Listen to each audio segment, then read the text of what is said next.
Adapun materi yang akan saya bahas pada video pembelajaran ini, yang pertama, konsep kesehatan reproduksi, yang kedua, kesehatan wanita sepanjang siklus kehidupan, ketiga, screening keganasan penyakit, yang keempat, dimensi sosial perempuan dan permasalahannya, yang kelima, kesehatan reproduksi dalam perspektif gender, yang terakhir, program KB.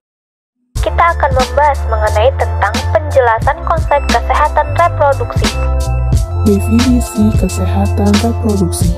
Kesehatan reproduksi merupakan suatu keadaan sejahtera fisik, mental, dan sosial yang baik, bukan hanya bebas dari penyakit atau kecacatan, tetapi juga sehat dari aspek yang berhubungan dengan sistem reproduksi, fungsi, dan prosesnya. Tujuan kesehatan reproduksi. Tujuan utama KESPRO memberikan pelayanan kesehatan reproduksi yang komprehensif kepada perempuan termasuk kehidupan seksual dan hak-hak reproduksi perempuan, sehingga dapat meningkatkan kemandirian perempuan dalam mengatur fungsi dan proses reproduksinya, yang pada akhirnya dapat membawa pada peningkatan kualitas kehidupannya. Tujuan khusus KESPRO. Yang pertama, meningkatnya kemandirian wanita dalam memutuskan peran dan fungsi reproduksinya. Yang kedua, meningkatnya hak dan tanggung jawab sosial wanita dalam menentukan kapan hamil, jumlah dan jarak kehamilan. Yang ketiga, meningkatnya peran dan tanggung jawab sosial pria terhadap akibat dari perilaku seksual dan fertilitasnya kepada kesehatan dan kesejahteraan pasangan dan anak-anaknya. Selanjutnya, ruang lingkup kesehatan reproduksi Depkes RI 2001. Yang pertama, kesehatan ibu dan bayi baru lahir. Yang kedua, pencegahan dan penanggulangan ISR termasuk PMS, HIV atau AIDS. Yang ketiga, pencegahan dan penanggulangan aborsi.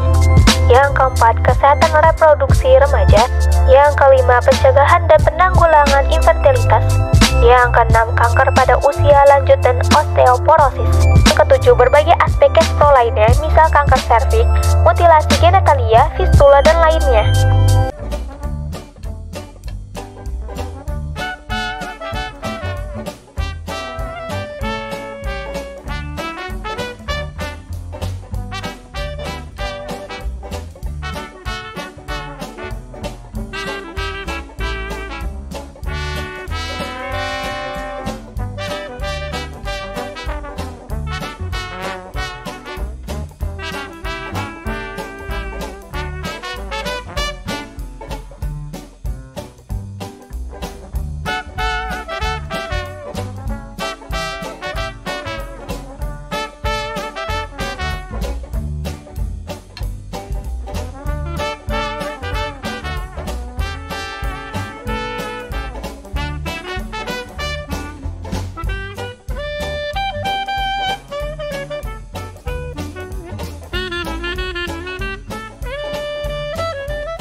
Kanker serviks adalah kanker yang terjadi pada leher rahim yang menghubungkan antara rahim dan vagina. Kanker serviks 99,7% disebabkan oleh HPV atau Human Papilloma Virus. HPV tipe 16 dan 18 merupakan penyebab utama pada 70% kasus kanker serviks di dunia. Penularan virus HPV bisa terjadi melalui hubungan seksual, terutama dilakukan dengan berganti-ganti pasangan. Meski demikian, apabila Anda tidak berganti-ganti pasangan, resiko penularan HPV tetap bisa terjadi pada seseorang yang aktif secara seksual. Tetapi, hubungan seksual pada satu pasangan mengurangi resiko terkena kanker serviks. Semua wanita yang pernah melakukan hubungan seksual beresiko menderita kanker serviks. Kanker serviks bisa dideteksi dengan ciri-ciri sebagai berikut. nyeri pada perut bawah, pendarahan sesudah melakukan hubungan intim, pendarahan sesudah menopause atau mati haid, timbulnya keputihan yang bercampur darah dan berbau. Cara mendeteksi kanker serviks yaitu Pap smear. Pap smear adalah metode pemeriksaan standar untuk mendeteksi kanker serviks. Namun, Pap smear bukanlah satu-satunya cara yang bisa dilakukan untuk mendeteksi penyakit ini. Wanita yang tidak pernah menjalani Pap smear atau yang tidak menjalani Pap smear secara teratur beresiko tertinggi menderita kanker serviks. Bagaimana mencegah kanker serviks? Melakukan vaksin HPV di usia pranikah. Rajin melakukan Pap smear setiap 1 tahun sekali bagi yang sudah aktif secara seksual dan tentunya memelihara kesehatan tubuh. Meskipun demikian, jika Anda sudah terdeteksi mengidap kanker serviks, maka ada beberapa metode pengobatan yang bisa dilakukan. Jika terdeteksi kanker serviks stadium awal, maka pengobatannya dilakukan dengan cara menghilangkan kanker serviks tersebut dengan cara dilakukan pembedahan, baik pembedahan laser, listrik, dengan cara pembekuan dan pembuangan jaringan kanker serviks.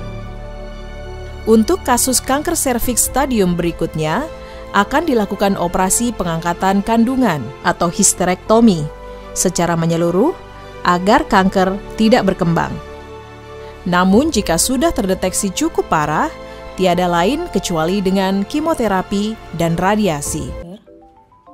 Gender itu apa sih? Gender berasal dari bahasa Inggris yang artinya jenis kelamin. Gender merupakan suatu bentuk sosial dan budaya atau kultural yang bukan kodrat dari Tuhan, melainkan buatan manusia yang dapat diubah dan dipertukarkan serta memiliki sifat relatif.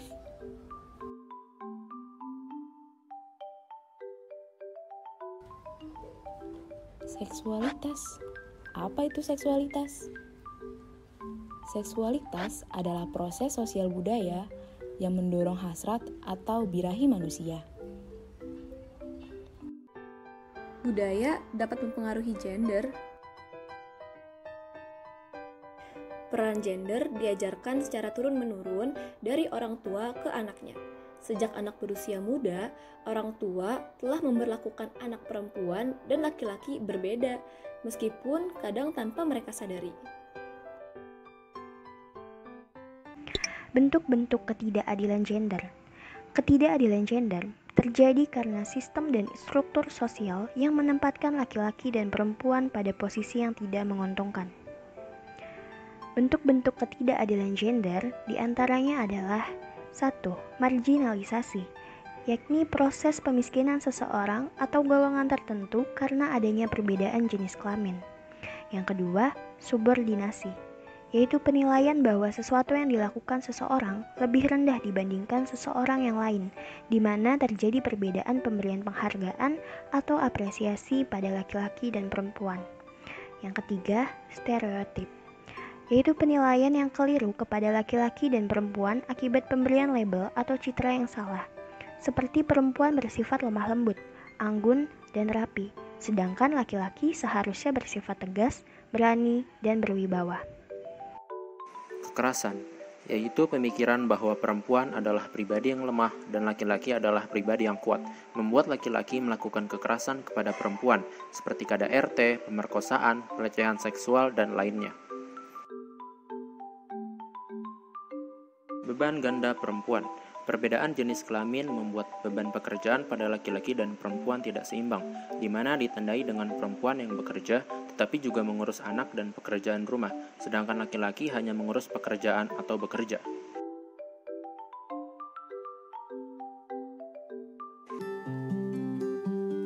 Apa itu keluarga berencana?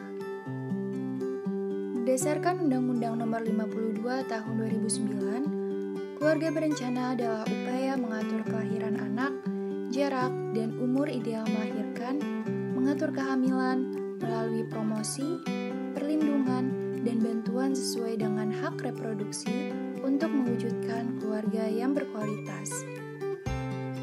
Keluarga berencana pertama kali ditetapkan sebagai program pemerintah pada tanggal 29 Juni 1970, bersamaan dengan dibentuknya Badan Koordinasi Keluarga Berencana Nasional atau biasa disebut dengan BKKBN. Mengapa program KB itu penting? Indonesia merupakan negara dengan penduduk terbanyak di dunia urutan keempat setelah Cina, India, dan Amerika.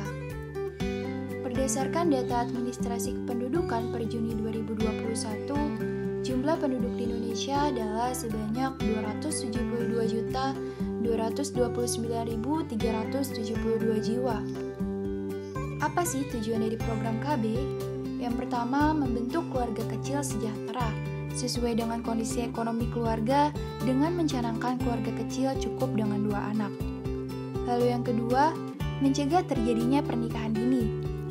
Menurut BKKBN tahun 2017, pernikahan yang ideal untuk pria adalah minimal usia 25 tahun dan untuk wanita adalah minimal usia 21 tahun. Yang ketiga, menekan angka kematian ibu dan bayi akibat hamil di usia yang terlalu muda, terlalu tua, atau akibat penyakit sistem reproduksi. Yang keempat, menekan jumlah penduduk serta menyeimbangkan jumlah kebutuhan dengan jumlah penduduk yang ada di Indonesia. Lalu, apa saja metode KB? Secara umum, metode KB dibagi menjadi hormonal, non-hormonal, dan permanen. KB hormonal yang pertama adalah pil KB. Pil KB mengandung hormon estrogen dan progesteron yang bekerja dengan cara menghentikan proses pelepasan sel telur pada saat ovulasi. Lalu selanjutnya adalah metode suntik. Suntik KB adalah kontrasepsi hormonal yang mengandung hormon progestin dan dapat menghentikan ovulasi. Selanjutnya adalah implan atau biasa disebut dengan KB susu. Alat ini berukuran kecil menyerupai batang korek api yang dimasukkan ke dalam jaringan lemak pada bagian lengan atas wanita. Metode KB non-hormonal. Yang pertama adalah kondom. Kondom terbagi menjadi kondom pria dan juga wanita. Biasanya dibuat dari bahan karet, lateks, dan dipakaikan pada alat kelamin pria atau wanita untuk mencegah masuknya sperma ke dalam vagina. Selanjutnya adalah IUD atau intrauterine device. IUD adalah sebuah alat kontrasepsi berbahan plastik yang memiliki bentuk seperti huruf T dan dipasang di dalam rahim untuk mencegah kehamilan. Selanjutnya adalah metode KB permanen. Yang pertama adalah MOW atau metode operasi wanita. MOW atau disebut juga dengan tubektomi adalah pemotongan saluran indung telur sehingga sel telur tidak bisa memasuki rahim untuk dibuahi. Selanjutnya adalah MOP atau metode operasi pria. MOP atau biasa juga disebut dengan vasektomi adalah prosedur kontrasepsi pada pria yang dilakukan dengan cara memutus penyaluran sperma ke air mani.